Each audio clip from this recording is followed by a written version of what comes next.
It's completed according to this UBS letter. What now? Yes, exactly. So it was quite a surprising way to communicate this, this completion. I was going to say I couldn't even read it because we don't have an English translation yet. Exactly. So I read it in German, and it says, yeah, it's now legally completed, and UBS also stressed that it will continue, and it will make no compromises on its conservative risk approach, and it also said it has no doubt that the integration will be successful. Leo, I'm so happy we have you this morning and that you're a German speaker.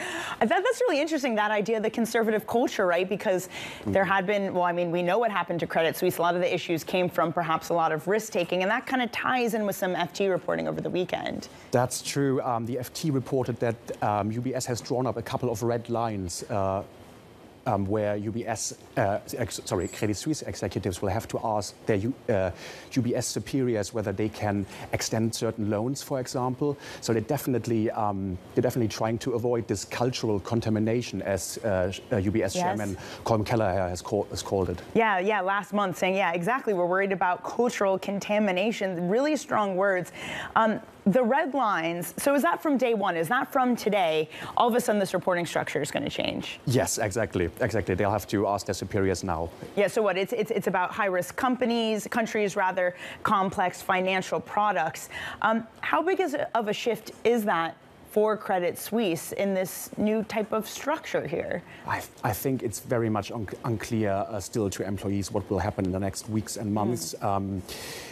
Of course, there have been reports that there'll be possibly thousands of job cuts, and we'll get more clarity on that, I think, in the next months.